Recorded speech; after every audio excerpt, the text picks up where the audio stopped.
কি কোনোদিন একটু ভালো কাজবাজ করতে পারবে না? দেখেছো সংসারটা কিভাবে চলছে? এভাবে চলা যায়? আমার হাতে আর কি করবার আছে? আমার যতটুকু সম্ভব আমি ততটুকু তো অবশ্যই করি।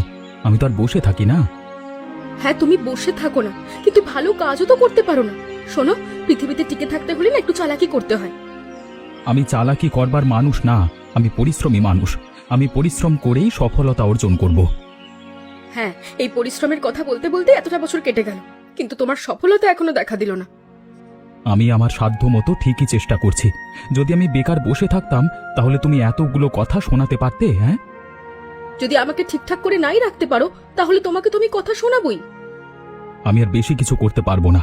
তুমি যদি কিছু করতে পারো তাহলে করো গিয়ে। অবশ্যই আমি করব। আমি তো আর তোমার আশায় বসে থাকবো না। আমি আমার পথ ঠিকই বের করে নেব। বের করলে করো, আবার দেখো কোনোদিন যেন কোনো বিপদে না পড়ে যাও। তুমি আবার এসেছো? আমি বললাম তো তুমি চালাকি করে কোনো কিচ্ছু করতে পারবে না। আমি করতে পারবো কিনা সেটা তো এখনই দেখতে পারবেন কৈলাস বাবু। কি দেখবে তুমি? আমি আপনাকে স্বাভাবিক সুন্দর একটা কথা বলছি। আপনি আপনার বিষয় সম্পত্তি ও ঘরবাড়ি সবকিছু আমার নামে করে দেবেন।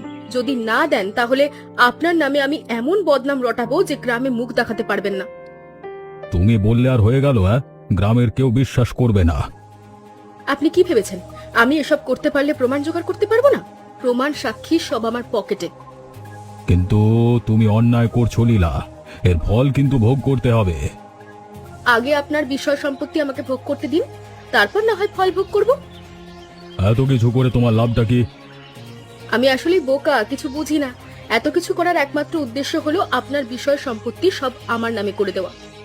কাজটা তুমি ভালো করলে না। আপনি এখন এই মুহূর্তে আমার এই বাড়ি ছেড়ে বেরিয়ে যাবেন। আর কোনোদিন যেন এই বাড়ির আশেপাশে আপনাকে না দেখি। আমার সময় আসুক, আমিও তোমাকে দেখে নেব। সময় আস্তে আস্তে আপনার উপরে যাওয়ার টিকিটও কাটা হয়ে যাবে। ও কাকা বাবু, তুমি কোথায় গিয়েছিলে? কাজে গিয়েছিলে বুঝি? হ্যাঁ রে, কাজে গিয়েছিলাম, মাত্রই কাজ থেকে ফিরলাম। তুমি সবে কাজ থেকে ফিরলে আর এদিকে কত বড় অঘটন হয়ে গেল। কেন রে, কি অঘটন ঘটলো? তুমি জানো না বুঝি কাকিমা কি ঘটিয়েছে? না তো, আমি কিছুই জানি না। কেন, তোর কাকিমা আবার কি ঘটালো? কাকিমা কৈলাসবাবুর সব সম্পত্তি দখল করে ওনাকে ঘর থেকে বার করে দিয়েছে। কি বলছিস? কি মজা করছিস নাকি? না না, আমি মজা করব কেন? আমি সকালেই দেখে এলাম। তোমার যদি বিশ্বাস না হয় বুড়িমার কাছে গিয়ে জিজ্ঞাসা করো। এত বড় একটা অন্যায় লীলা করলো কিভাবে? শুনেছি কৈলাসবাবুকে বদনামের ভয় দেখিয়ে সব সম্পত্তি কাকিমা হাত করে নিয়েছে। কৈলাসবাবু এখন কোথায়?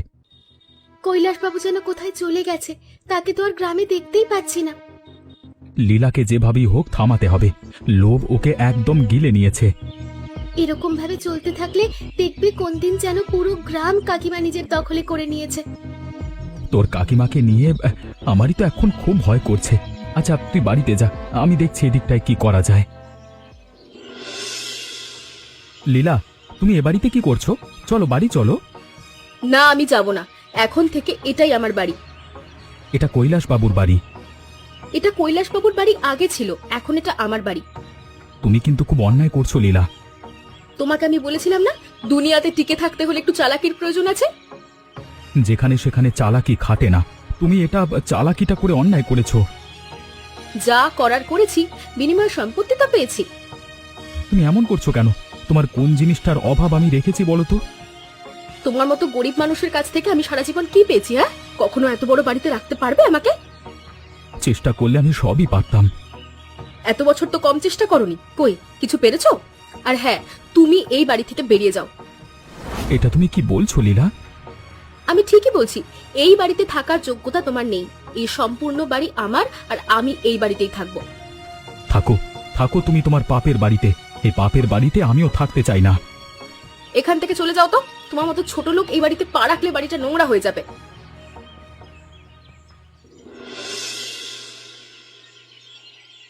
কেমন দিলাম বিক্রম দাদা?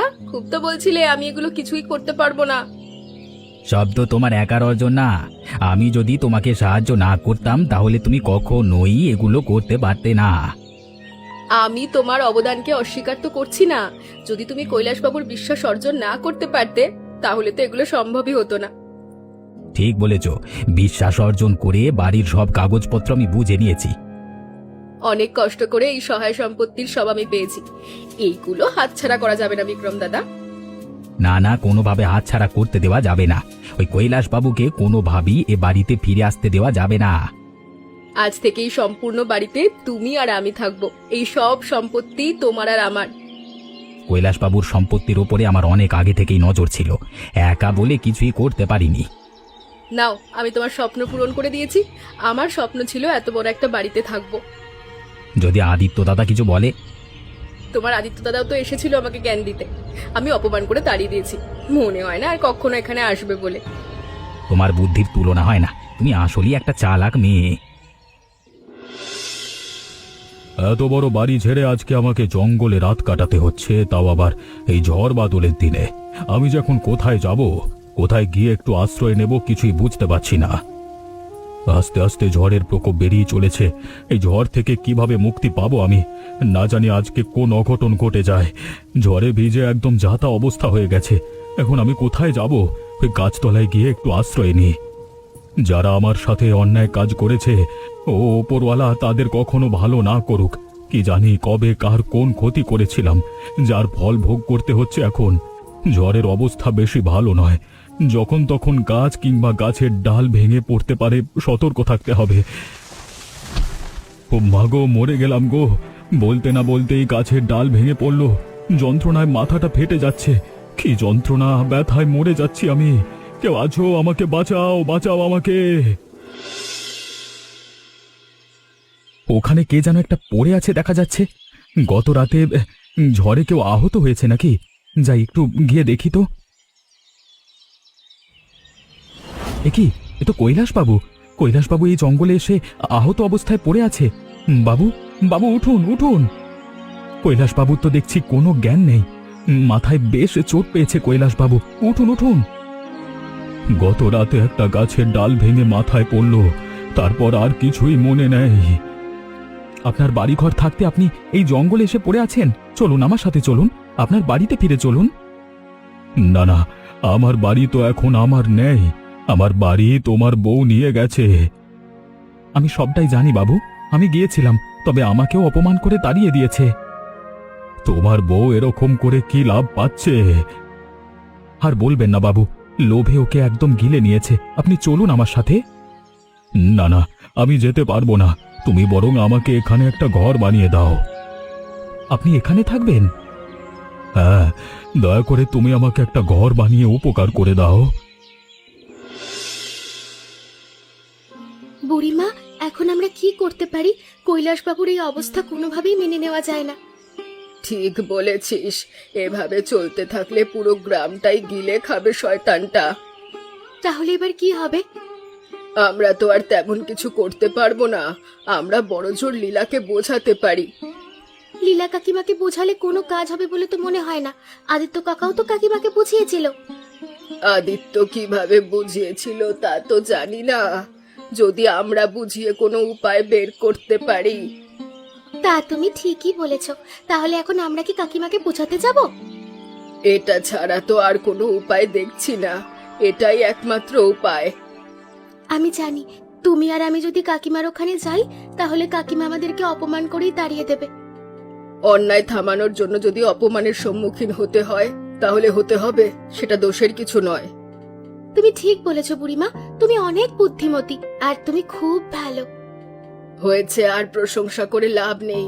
আমরা দুজনেই লীলার কাছে যাই, চল। তা তো যাবো, তবে আমার খুব ভয় করছে। যদি লীলা কাকিমা কিছু বলে?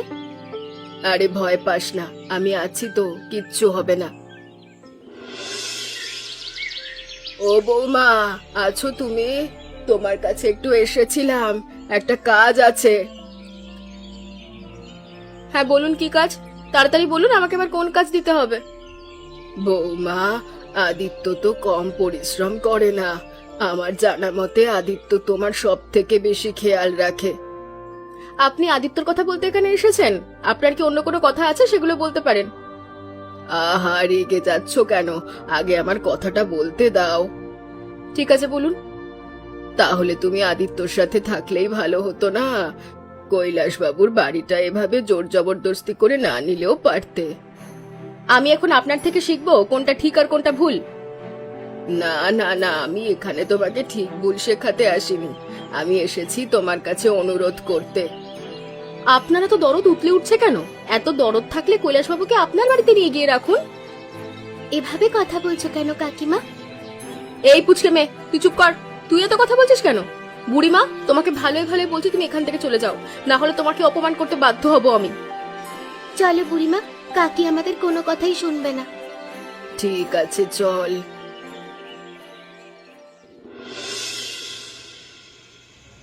কে কে আমার ঘরে ঢুকলো? কে? কথা বলছো না কেন? ঢুকেছে তো জম, তোকে শেষ করতে ঘরের জমদূত এসছে। কে? এভাবে কথা বলছো কেন? কে তুমি? কি করতে এসেছো এখানে? বড্ড শখ হয়েছে না অন্যকে জ্ঞান মারবার? তোর আজকে মাথা ফাটিয়ে সমস্ত জ্ঞান আমি বের করে দেব। কে? কে তুমি? কে কোথায় আছো? বাঁচাও, আমাদের ঘরে কে ঢুকেছে? রাখি, তুই কোনো কথা বলিস না, চুপ করে থাক। তোকে যদি আর একটা দিন কৈলাসবাবুর বাড়ির আশেপাশে দেখি তাহলে তোর গলা কেটে দেবো একদম। না না না, আমি আর কখনো কৈলাসবাবুর বাড়ির আশেপাশে যাব না। আমাকে ছেড়ে দাও, আমাকে ছেড়ে দাও। ছেড়ে তো দেবই, কিন্তু আগে তোর মাথা ফাটিয়ে তোর মাথার ভেতর থেকে জ্ঞানগুলো বের করি। আহ মাগো! বুড়িমা, বুড়িমা কি হয়েছে তোমার? তুমি ঠিক আছো? কে কোথায় আছো? আমার বুড়িমাকে বাঁচাও। চুপ কর, চুপ কর, কোনো কথা বলিস না। আমাদের এখনই এই বাড়ি থেকে পালাতে হবে। কিন্তু কোথায় যাব বুড়িমা? তা জানি না, তবে এখানে থাকলে যে কোনো সময় আমাদের মেরে ফেলতে পারে ওরা। এ কি কৈলাসবাবু, আপনি এই জঙ্গলে বসবাস করছেন? কি আর করব বলো, আমার ভাগ্য হয়তো এটাই লেখা ছিল। কিন্তু তোমাদের এই অবস্থা কেন? তোমরা এখানে কি করছো? ওই আপনার মতো আমাদেরও একই ভাগ্য। কেন, তোমাদের সাথে আবার কি করেছে? আমি আর রাখি মিলে লীলাকে বোঝাতে গিয়েছিলাম কালকে, সেজন্য ওই বিক্রম রাতে এসে আমার মাথা ফাটিয়ে দিল। তাহলে সবকিছুর সাথে ওই বিক্রমও জড়িত আছে, তাই তো? হ্যাঁ বাবু, এই বিক্রমই সব নাটের গুরু। আমার নুন খেয়ে আমার সাথে বেইমানি করলো। নেমো খারাম কোথাকার। সময় আসলে আমি ওকে দেখে নেব, আমি ওকে ছাড়বো না। আপনি কি এখানে একাই থাকেন কৈলাসবাবু? হ্যাঁ, তোমরা চাইলে তোমরাও এখানেই থাকতে পারো, কোনো সমস্যা হবে না আমার। আপনাকে অনেক অনেক ধন্যবাদ বাবু, আমাদের যাওয়ার মতো কোনো জায়গাও ছিল না। ধন্যবাদ দিচ্ছ কেন? তোমাদের এই অবস্থা তো আমার জন্যই হয়েছে। আমার আরো তোমাদের অবস্থা দেখে খারাপ লাগছে। চিন্তা করবেন না বাবু, আমরা সবাই মিলে কোনো না কোনো একটা উপায় ঠিক খুঁজে বের করব। দেখো লীলা, যা শুরু করে দিয়েছে তা যত দ্রুত সম্ভব বন্ধ করতে হবে, না হলে সর্বনাশ হয়ে যাবে। ঠিক বলেছ, আর সাথে ওই বেঈমান বিক্রমকে উচিত শিক্ষা দিতে হবে। প্রথমে তো আপনি একা ছিলেন, সেই জন্য ওদের সাথে পেরে ওঠেননি। এখন আমরা সবাই এক হয়েছি, এখন আমরা সবাই মিলে প্রতিশোধ নেব। আমি তোমাদের সাথে আছি, সব ধরনের সহযোগিতা আমরা তোমাদেরকে করব। আমরা সবাই মিলে এক হয়ে যদি ওদের উপরে হামলা করি তাহলে ওরা কিছুই করতে পারবে না। ঠিক বলেছেন, বুদ্ধি দিয়ে যখন পারেনি তাহলে একবার শক্তি কাজে লাগাতে হবে। ওদের যদি একবার কোণঠাসা করতে পারি তাহলে ওরা আর কোনো উপায় বের করতে পারবে না। ওরা আমাদের কাছে মাথা নত করতে বাধ্য হবে। আমিও সেটাই ভাবছি, তাই আমাদের একমাত্র প্রধান কাজ হচ্ছে এখন সবাই মিলে গ্রামে ফিরে গিয়ে ওদের উপরে হামলা করা। ঠিক আছে, তাহলে সেটাই হবে। তাহলে আমরা আগামীকালকেই গ্রামে ফিরে যাচ্ছি, ঠিক আছে? ঠিক আছে বাবু, সেটাই হবে। বিক্রম দাদা, আমার কিন্তু কেমন যেন একটু সন্দেহ মনে হচ্ছে। প্রথমে কৈলাসবাবু চলে গেল, তারপর বুড়ি এবং রাখিও, এখন শুনলাম আদিত্যও নাকি চলে গেছে। এতে এত চিন্তার কি আছে? গ্রামের সবাই আস্তে আস্তে চলে গেলে আমাদেরই ভালো। না না, এভাবে হুট করে সবার চলে যাওয়াটা মোটেই ভালো দিক নয়। আমার মনে হচ্ছে ওরা যে কোনো ভাবে ফিরে আসতে পারে। আসুক, সমস্যা নেই, তুমি ওদের আসতে দাও, আমি ওদেরকে সামলে নেব। সবাই মিলে আসলে সামলানোটা একটু কষ্টকর হয়ে যাবে, তুমি কি বুঝতে পারছো না? আমি বুঝতে পারছি, আমি শুধু আদিত্য দাদাকেই সামলে নেব, বাকি দিকটা তুমি সামলে নেবে। ঠিক আছে, সেটাই হবে। আর এদেরকে গ্রাম থেকে বের করে দিতে পারলে এই সমস্ত গ্রাম আমার হয়ে যাবে। আমিও তো সেটাই চাই। আমি চাই এই সমস্ত গ্রাম আমাদের আয়ত্ত চলে আসুক। তোমার স্বপ্ন পূরণ হতে আর বেশি দিন বাকি নেই। খুব শীঘ্রই আমাদের দুজনের স্বপ্নই পূরণ হবে। একবার যখন এ পথে নেমেছি তখন যে কোনো ভাবেই হোক সবকিছু নিজেদের করে নিতেই হবে। তুমি চিন্তা করো না, আমরা যেটা ভাবছি ওটাই হবে। আমিও সেই আশাতেই আছি। এ কি, তোমাদের এখনো শিক্ষা হয়নি? তোমরা আবার ফিরে এসেছো? আমার বাড়িতে আমি ফিরে এসেছি, এখানে তুমি না আসতে বলবার কে? ও, আপনার মুখে তো দেখছি বুলি ফুটেছে। লাভ হবে না কোনো, কারণ এই বাড়ি আমি আমার নামে করে নিয়েছি। আমি আগে বিক্রমকে মারতে চাই। ওই নেমো খারাম আমার সাথে বেইমানি করেছে, বদমাস কোথাকার। কি, তোর মতো বুড়ো আমাকে মারবে? আয় দেখি কে কাকে মারে। আয় সালা! তোর এত বড় সাহস, আমার সামনে তুই কৈলাসবাবুর গায়ে হাত দিবি? তোর হাত আমি আজকে ভেঙে দেব। কি করছোটাকে তোমরা? আরে একটা কথা বললে তোমার অবস্থাও বিক্রমের মতো হবে। আমাদেরকে বাধ্য করো না তোমার গায়ে হাত তুলতে। আদিত্য এবং বিক্রমকে ছেড়ো না। বিক্রম সবকিছুর মূলে রয়েছে, আমার বিশ্বাস অর্জন করে আমাকে ঠকিয়েছে। আপনি চিন্তা করবেন না বাবু, ওদের খেলা আমি আজকে শেষ করে দিচ্ছি। আমি আপনাদের সবার কাছে ক্ষমা চেয়ে নিচ্ছি। আমার এমন করাটা উচিত হয়নি। সবাই আমাকে দয়া করে ক্ষমা করে দিন। আমাদের কাছে ক্ষমা না আছে, তুমি কৈলাসবাবুর কাছে ক্ষমা চাও। এরকম একটা বুড়ো লোকের সাথে তুমি কি অন্যায় কাজ করেছো? আমি লোভের বশবর্তী হয়ে এই কাজ করতে বাধ্য হয়েছি, আর আমার মাথায় লোভ ঢুকিয়েছিল এই বিক্রম। তোমাকে তোমাকে আমার নিজের স্ত্রী বলতে ঘৃণা হচ্ছে। আমি হয়তো কখনোই তোমাকে আমার বাড়িতে বউ করে নিয়ে যেতে পারবো না। এমন কথা বলিস না বাপ, ও তো বলছে ভুল হয়েছে। কিসের ভুল বুড়িমা? এটা জেনে শুনে অন্যায় কাজ করা। আমরা যতবার ওকে বোঝাতে চেয়েছি, ও আমাদেরকে অপমান করে তাড়িয়ে দিয়েছে। এমন করো না আদিত্য কাকা, তুমি কাকিমাকে ঘরে নিয়ে যাও। তোমরা আমাকে আসলে ক্ষমা করে দাও। তোমরা কত ভালো, মানুষের জন্য কত ভাবো। আর আমি তোমাদেরকে কত ভুল বুঝেছিলাম, কত অপমান করেছিলাম। কোনো সমস্যা নেই বৌমা, তুমি তোমার ভুল তো বুঝতে পেরেছো, আর কখনো এমন করবে না। আমি আপনাদেরকে কথা দিচ্ছি, আমি আর কখনো এমন ভুল করব না। ঠিক আছে, আমি শেষবারের মতো লীলাকে একটা সুযোগ দিলাম, কিন্তু পরবর্তীতে এমন কাজ করলে আমি আর কোনো সুযোগ দেব না। থাক, যা হয়েছে সবকিছু ভুলে যাওয়া যাক তো। তুমি লীলাকে নিয়ে সুখে থাকো। আমি তোমাকে একটা ভালো কাজ দিয়ে দেব, যাতে তোমাদের সংসারে আরো উন্নতি হয়। আর এই ব্যাটার কি করা হবে? এই ব্যাটাকে কি শাস্তি দেওয়া হবে? ওর শাস্তি হলো ও এই মুহূর্তে গ্রাম ছেড়ে চলে যাবে, আর কখনোই এ গ্রামে ফিরে আসতে পারবে না। এটাই ওর জন্য উপযুক্ত শাস্তি।